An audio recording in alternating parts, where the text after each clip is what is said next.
En 1979 Irán e Israel eran amigos, se llamaban aliados estratégicos, intercambiaban petróleo por armas y aviones israelíes aterrizaban en Teherán. El Mossad entrenaba a la policía secreta iraní. Hoy, 47 años después, sus misiles vuelan sobre Irak y Jordania para aniquilarse mutuamente. Sus líderes se llaman mutuamente cáncer y régimen maldito. Y el mundo entero contiene la respiración cada vez que uno de ellos lanza un ataque. ¿Cómo es posible que dos países sin fronteras común, sin disputa territorial, sin historia de guerra directa, se odien con tanta furia? Esta es la historia de la enemistad más peligrosa del siglo XXI, la historia de una amistad rota que cambió Medio Oriente para siempre. Bienvenidos a mi canal, y esto es Irán contra Israel. Para entender el odio de hoy, primero hay que entender la amistad de ayer. Y esa historia comenzó en 1948 con el nacimiento de Israel. Israel nació rodeado de enemigos como Egipto, Jordania, Siria, Líbano e Irak. Todos ellos árabes, todos ellos hostiles. La Liga Árabe declaró la guerra antes de que Israel cumpliera un día de vida. En aquel entonces, el primer ministro israelí David Ben-Gurión desarrolló una estrategia que llamó la doctrina de la periferia. La idea era simple, como: si estás rodeado de enemigos por todos lados, busca aliados en la periferia entre los no árabes. Turquía, Etiopía e Irán, un país persa musulmán pero no árabe, con una historia milenaria de rivalidad con los vecinos árabes. Ese era el aliado perfecto.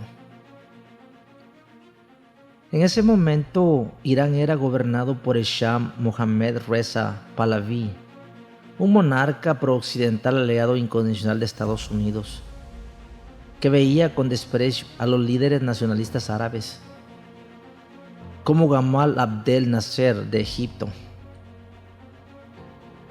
Y en 1950, Irán se convirtió en el segundo país musulmán en reconocer a Israel. Solo Turquía lo había hecho antes. Y aunque el Shah nunca estableció relaciones diplomáticas plenas por presión de sus propios clérigos, la cooperación fue constante y profunda. Durante la guerra de Yom Kippur en 1973, cuando los países árabes impusieron un embargo petrolero contra los aliados de Israel, Irán siguió bombeando petróleo iraní que llegaba a Israel en barcos que cambiaban bandera en medio del mar para no levantar sospechas. Pero la cooperación iba más allá del petróleo. Israel e Irán desarrollaron juntos proyectos militares de alto secreto. Uno de ellos se llamó Proyecto Flower, una colaboración para fabricar misiles tierra-mar de largo alcance. El Mossad, la agencia de inteligencia israelí, entrenaba la temida policía secreta del Shah. Aviones israelíes aterrizaban en aeropuertos iraníes con suministros militares. Y los generales de ambos países se reunían regularmente para coordinar su estrategia contra el nacionalismo árabe. La frase que definía esta alianza era simple: el enemigo de mi enemigo es mi amigo. Y para Irán el enemigo era el mundo árabe, liderado por Nasser. Para Israel también era una alianza pragmática, fría pero sólida. Pero todo eso estaba a punto de explotar literalmente. Y en 1979, el año que cambió Medio Oriente para siempre, el Shah, ya enfermo de cáncer, abandonó Irán en enero Y 2 semanas después, un hombre de 78 años, de turbante negro y mirada de acero, regresó del exilio en París. El ayatolá Ruhollah Khomeini, el líder de la revolución islámica, y su lema era claro y aterrador para Washington y Tel Aviv: ni Occidente ni Oriente, solo la República Islámica de Irán. En el nuevo Irán, Estados Unidos pasó a ser el gran Satán e Israel se convirtió en el pequeño Satán. El aliado estratégico de décadas se transformó de la noche a la mañana en un enemigo a exterminar. Khomeini no inventó el antisemitismo, pero sí se convirtió en la causa palestina. En el centro de la política exterior, acusó a los países árabes de haber vendido Palestina y prometió que Irán tomaría la bandera de la liberación de Palestina. Uno de los primeros actos simbólicos del nuevo régimen fue entregar la embajada de Israel en Teherán a la Organización para la Liberación de Palestina. Hoy ese edificio sigue siendo la embajada de Palestina en Irán, un recordatorio permanente de la ruptura. Pero aquí es donde la historia se vuelve extraña, y un año después de la revolución, Irak, liderado por Saddam Hussein, invadió Irán y comenzó una guerra brutal que duraría 8 años y dejaría más de 1 millón de muertos. ¿Y qué hizo Israel? Lo impensable. A pesar de que Khomeini llamaba a Israel el cáncer de Medio Oriente, Israel vio a Saddam Hussein como una amenaza mayor y comenzó a vender armas a Irán. En lo que se conoció como el escándalo Irán, Israel suministró miles de misiles y repuestos para aviones al régimen que lo llamaba Satán. Todo esto con el visto bueno de Estados Unidos. El pragmatismo sobrevivió unos años más, pero la retórica ya era exterminio. Cuando Khomeini murió en 1989, dejó un legado, una ideología que convertía a Israel en el enemigo principal y una estructura militar paralela que estaba a punto de cambiar las reglas del juego. Su sucesor fue Ali Khamenei, un hombre que gobernaría Irán por más de 3 décadas y casi 40 años. Y que casi 40 años después se convertiría en el centro de un nuevo terremoto geopolítico. Irán no podía enfrentarse a Israel directamente, no tenía el poderío militar convencional y estaba a miles de kilómetros de distancia, con Irak, Jordania o Siria de por medio, así que hizo lo que cualquier actor racional haría. Decidió luchar por delegación. Y en 1982, Israel invadió Líbano para expulsar a la OLP, pero esa invasión tuvo una consecuencia no deseada: la creación de Hezbollah, un grupo chiita libanés financiado y entrenado y armado por la Guardia Revolucionaria iraní. Hezbollah fue la primera pieza del eje de la resistencia y su misión era mantener a Israel en vilo en su frontera norte. Durante décadas, Hezbollah acumuló más de 1.500 cohetes apuntando a Tel Aviv, un disuasivo que Irán usó para decirle a Israel: si nos atacas, tu territorio arderá. Pero Irán no se detuvo en Líbano, también comenzó a financiar grupos palestinos, y jamás un grupo suní se convirtió en un receptor de fondos, armas y entrenamiento iraní. Esto desplazó la influencia de Arabia Saudita y otros países árabes que tradicionalmente apoyaban la causa palestina. Pero el verdadero punto de inflexión en la guerra en la sombra llegó con otra palabra: uranio. A principios de la década del 2000, se reveló que Irán tenía un programa nuclear secreto para Israel. y un Irán con bomba atómica era una amenaza existencial. En 2012, el primer ministro israelí Benjamin Netanyahu, parado frente a la Asamblea General de las Naciones Unidas, dibujó una línea roja en un cartel con forma de bomba. No permitiremos que Irán cruce esta línea, dijo, y detrás de esas palabras comenzó una guerra silenciosa. Entre 2010 y 2020, al menos 5 científicos nucleares iraníes fueron asesinados en Teherán. Bombas pegadas a sus autos, motociclistas que disparaban y desaparecían, magnetos con explosivos adhesivos a las puertas de sus vehículos. Irán culpó al Mossad. Israel nunca confirmó ni tampoco lo negó. Pero el golpe más ingenioso llegó en el 2010. Un virus informático llamado Stuxnet infectó las centrifugadoras de la planta nuclear de Natanz, hizo que giraran fuera de control y se autodestruyeran.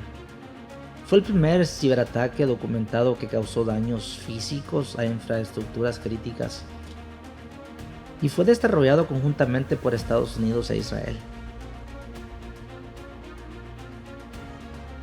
La guerra en la sombra también se libró en Siria. Israel realizó cientos de ataques aéreos contra convoyes iraníes y bases de la Guardia Revolucionaria en territorio sirio.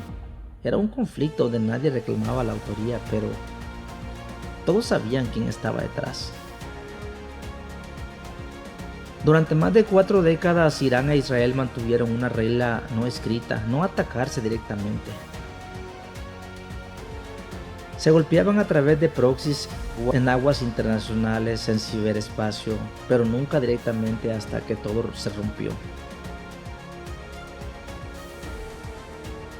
El 7 de octubre del 2023, Hamas lanza un ataque sin precedentes desde Gaza. Más de 1.200 israelíes mueren y más de 200 son tomados como rehenes. Es el día más sangriento de la historia de Israel. Irán celebró los ataques en Teherán, hubo fuegos artificiales, pero el régimen negó cualquier participación directa. Sin embargo, todos sabían que jamás había sido financiado y armado por Irán durante años. Era el momento que Irán había estado esperando. La respuesta de Israel devastadora a meses de bombardeos sobre Gaza. Luego la guerra se expandió al norte de Israel. Comenzó una operación sistemática contra Hezbollah en Líbano. Líderes de Hezbollah, incluido su secretario general Hassan Nasrallah, fueron eliminados en ataques aéreos. Pero para Irán esto era insoportable. Hezbollah era la joya de la corona. El disuasivo que protegía a Irán de un ataque israelí estaba siendo desmantelado pieza por pieza. Además, Israel había asesinado a varios generales de la Guardia Revolucionaria en Siria y Líbano. En abril de 2024, Irán tomó una decisión que cambiaría la historia por primera vez desde 1979. Irán lanza un ataque directo de su territorio contra Israel. Más de 300 misiles balísticos de crucero y drones fueron lanzados hacia Tel Aviv. La mayoría fueron interceptados por el escudo antimisilístico israelí, con la ayuda de Estados Unidos, Jordania, Arabia Saudita y otros países árabes. El daño fue mínimo, pero el mensaje era claro. La regla de no ataque directo había muerto. Israel respondió, pero su respuesta fue limitada. Sin embargo, el ciclo de represalias apenas comenzaba. Y en 2025 Israel lanzó una operación de largo alcance sin precedentes. Aviones israelíes volaron más de 1.500 kilómetros para atacar directamente las instalaciones nucleares de Natanz y Fordow y bases militares en Isfahan. Fue el ataque más profundo jamás realizado contra territorio iraní, Israel demostró que tenía la capacidad de llegar a cualquier punto de Irán. Y con ese ataque, la doctrina israelí cambió. Ya no se trataba de contener a Irán, sino de degradar su capacidad nuclear y militar. El 28 de febrero del 2026, el día que la guerra en la sombra dejó de existir para siempre. Esa madrugada, Estados Unidos e Israel lanzaron una operación conjunta con un nombre que lo decía todo: Furia Épica. Y más de 2.000 objetivos fueron bombardeados en todo Irán: bases militares, centros de producción de misiles, instalaciones nucleares en Natanz y Fordow. Pero había un objetivo que estaba por encima de todos los demás: el ayatolá Ali Khamenei, líder supremo de Irán durante 37 años. Estaba en su residencia de Teherán cuando los misiles impactaron y con él murieron 5 personas de su familia. Su hija Boshra, su nieta de apenas 14 meses y su nuera y su yerno. La residencia quedó prácticamente destruida.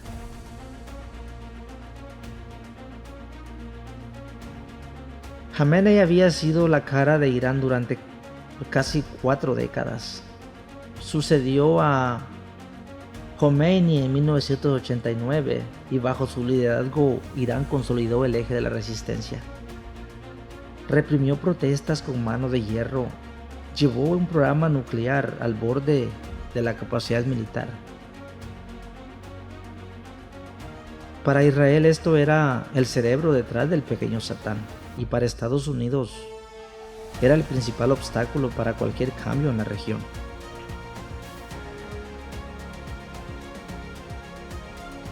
Horas después del ataque, el presidente Donald Trump lo confirmó en sus redes sociales. Dijo que Irán había rechazado toda oportunidad de renunciar a sus ambiciones nucleares y que ya no podían soportarlo más. Luego se dirigió directamente al pueblo iraní. Cuando terminemos, tomen el control de su gobierno, será suyo, les dijo.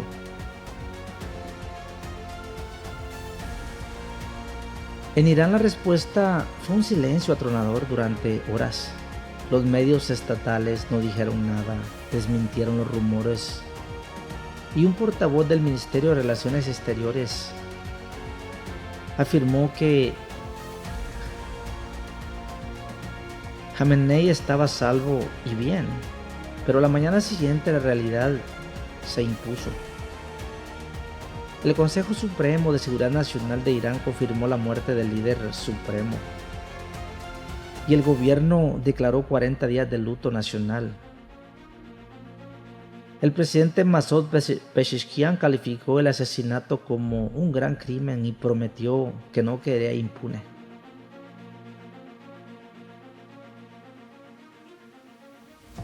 La promesa se cumplió horas después, cuando Irán lanzó una operación llamada Promesa Verdadera 4. Misiles iraníes impactaron bases estadounidenses en Qatar, Bahrein, Emiratos Árabes Unidos y Arabia Saudita. El estrecho de Hormuz, por donde pasa el 20% del petróleo mundial, fue cerrado. Efectivamente, los precios de la gasolina en Estados Unidos se dispararon, casi $1 por galón en cuestión de días.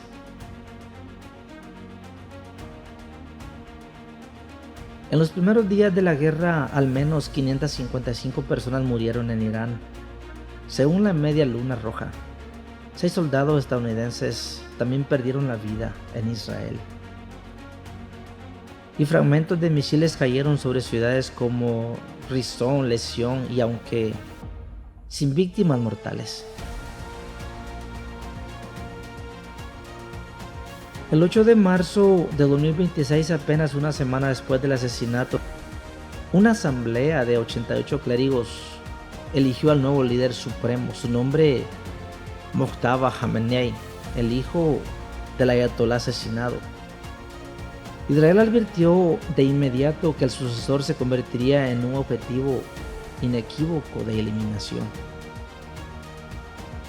Días después, el ejército israelí bombardeó el edificio de la Asamblea de Expertos de la ciudad sagrada de Qom, donde se había elegido a Muqtada. El mensaje era escalofriante: ningún líder iraní estaba a salvo.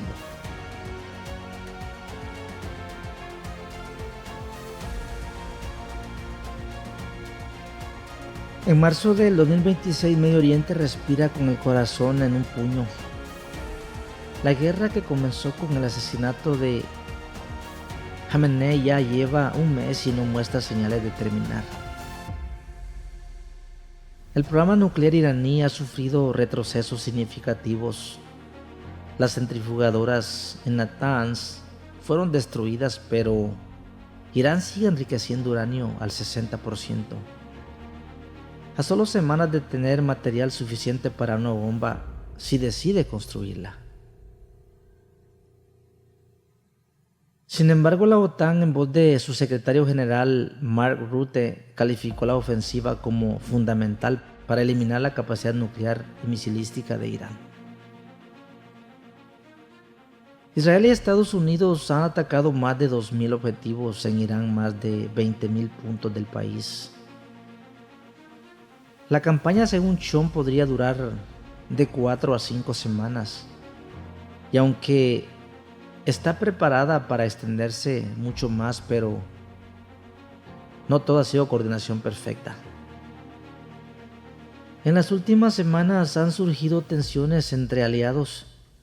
Chom criticó públicamente un ataque israelí contra un yacimiento de gas iraní, diciendo que Estados Unidos no sabía nada y que Israel había actuado movido por la ira.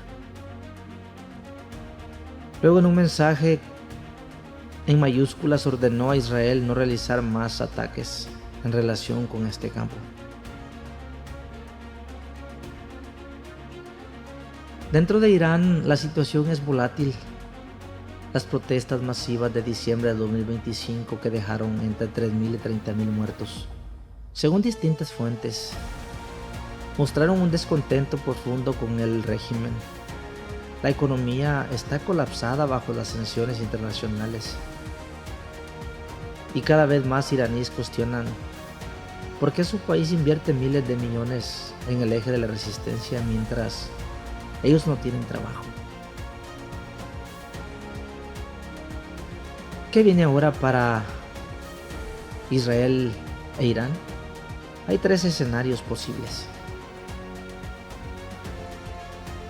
El primero sería una guerra total, un intercambio masivo de misiles que arrastre a Estados Unidos y a los países árabes. Sería una guerra regional de proporciones desconocidas desde 1973. Como segundo plano sería una carrera nuclear. Irán decide que sin Hezbollah y sin su líder histórico, su única disuasión es la bomba atómica, y se lanza a fabricarla antes de que Israel pueda detenerlo. Y como tercer punto, el colapso interno.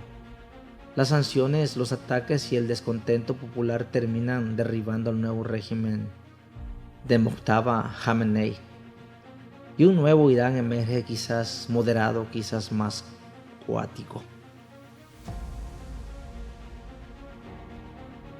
Lo que empezó como una alianza pragmática contra el nacionalismo árabe terminó siendo una guerra religiosa, geopolítica y existencial, que ha cobrado la vida del hombre que gobernó Irán por casi 40 años. Y el mundo observa conteniendo la respiración, preguntándose, ¿qué vendrá después? Irán e Israel no tienen frontera común, no tienen disputas por agua, ni por tierra, ni por recursos naturales. Su amistad no nació en un conflicto territorial. Nació de una revolución que cambió Medio Oriente para siempre. Pero recordemos, hace 50 años, sus banderas ondeaban juntas. La geopolítica es frágil y las alianzas cambian. Los enemigos de hoy pueden ser los aliados de mañana. Aunque después de febrero del 2026, con el asesinato del Ayatollah Khamenei, quizás sea demasiado tarde para recordarlo. Dime tú qué opinas, si crees que la muerte de Jamenei será el principio del fin del régimen iraní, o veremos una guerra total en los próximos meses. Déjenmelo en sus comentarios, me interesa saber qué piensas. Si te gustó este video, suscríbete al canal y activa la campanita. Cada semana publicaremos análisis en profundidad sobre los conflictos que están cambiando al mundo. Nos vemos en el próximo video.